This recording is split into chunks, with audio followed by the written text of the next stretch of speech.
Today I'm coming to you from another beautiful and free boondocking spot here in Colorado, and ever since we've been sharing our boondocking adventures through Colorado, we've been getting a lot of questions about how we find these amazing spots, because some of them have been just epic. So I'm gonna take you on a step-by-step journey on how I use some of my favorite websites on the internet to find really awesome boondocking spots just like this. Lizard Head Dispersed Camping Area is where we're staying at right now. Great boondocking spot, and I'm gonna walk you through my process that I go through every time we find a new boondocking spot to stay at. So I start pretty much on Campendium. I can do this on my phone or on the desktop. It just depends on how I'm feeling. Both work really well. I don't usually know the name of the town that I want to stay in, just the general area. So I will search like the state and come over to the map view. And that'll let me zoom in to the general vicinity in which I want to find a spot. So let's say we want to go to Black Canyon of the Gunnison National Park, which is somewhere we would like to explore.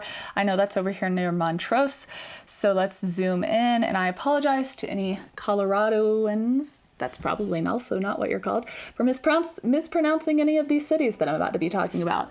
So the first thing, if we want to find a boondocking spot or a free spot, let's slide this price all the way to 0. That's going to filter out any paid campgrounds. So now we see what we have left. Another thing that I've been filtering for lately is elevation, because it's summer, it's hot, especially at the lower elevations. So I'm really only interested in staying if it's up to 9,000 feet and above is kind of what I'm looking at. You can set access, like RV length, but sometimes that cuts out ones that you can still fit at, because it's all based on what's been reported. So just because somebody didn't report their 40-foot RV that went there doesn't mean it can't fit. So I usually don't do that one because I want to see everything I can see, which there is not much to see, as we're seeing here. There's not really much at higher elevations over here at the Black Canyon of the Gunnison National Park.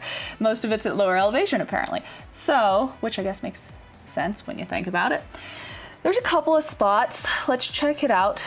I am already not feeling very confident about these. It looks like they're up probably some windy roads. I don't see any main roads going to them, but let's check out Big Blue Campground. I'll just open it in a new tab. First thing I'm gonna do is go ahead and read reviews. Do not pull a trailer up to this campground. We can just end there. That one's out. So if a review is pretty persistent that you should not take a big rig, that it does not work, you shouldn't bring a trailer, that one is out. I'm not really into testing it, but they were pretty clear. Do not do it. So let's see what else we have here. I see a lot of stuff over here, so what I'm thinking is maybe we'll stay near Salida, and just drive over the Black Canyon and the Gunnison. This looks like pretty promising. So we've got like a lot of options here. Already we're seeing there are some like fifth wheels, some bigger trailers. This is looking pretty good. And then I'll just come down here and read reviews, see what people are saying about it. You'll get a lot of information. The elevation is 9,600 feet, max stay 14 days. You'll even be able to see cell service. We've got some AT&T coverage, which is great.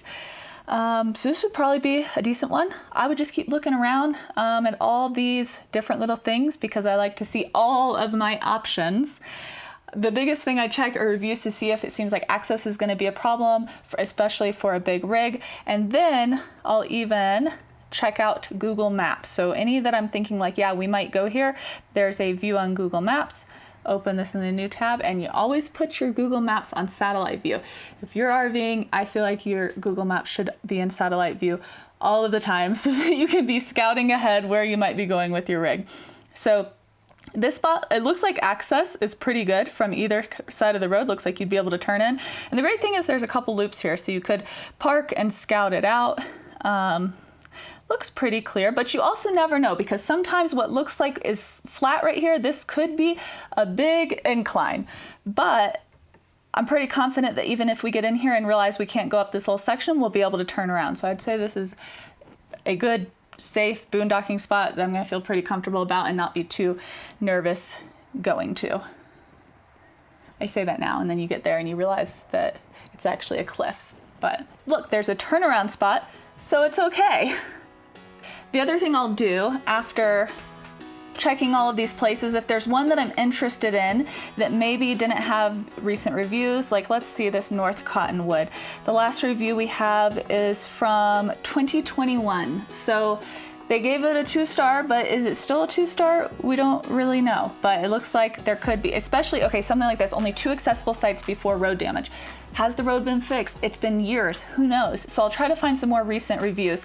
And the way I do that is by checking iOverlander and then also just Googling. So I'll come over here to iOverlander and try to find the same spot that I found on Campendium.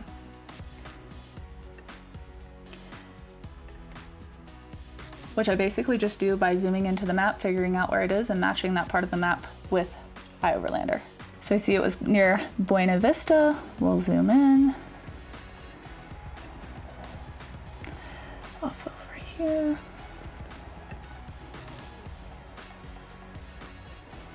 So it doesn't look like that one's on iOverlander, so something I might just do is Google it and see what comes up.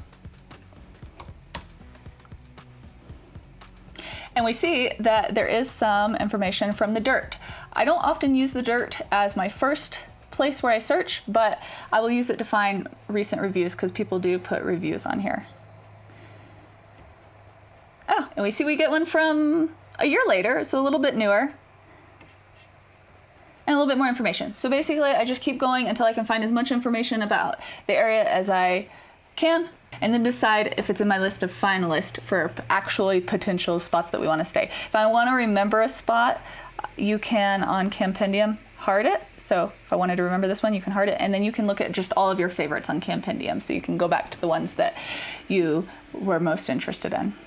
So a couple of the pro Campendium features that I do like to use a lot is the layers where you can turn on like BLM land. So we see here all of these yellow parts, that's BLM land. So that should be land where you can just stay and it's open to the public. I usually don't stay there or even try to go there unless it's also a boondocking spot. You can also toggle on like national forest land. So we can see here that there is this little spot here. This is BLM land. That looks like it could be a pretty place. And you can also do cell coverage. So if you're only interested in saying places that have AT&T service, for example, this is going to help you narrow down the spots that you want to go. You don't want to be out here, probably no service out here. But this one right here might be fine. A couple of other resources that you can check is allstays.com. Allstays Pro is a paid membership that we do have. I honestly don't use it that much, but it does have a lot of stuff in it. I don't know, I just end up using Campendium though. And then also freecampsites.net. That's a completely free website. Has a lot of the same information as Campendium and iOverlander. Just another place to check for reviews and check for spots that maybe didn't make it to Campendium. And that's how we find our boondocking spots. So I really hope you guys enjoyed this week's video. If you found it helpful, please give us a thumbs up, or if you found it enjoyable, let us know in the comments below, and we will see you next week.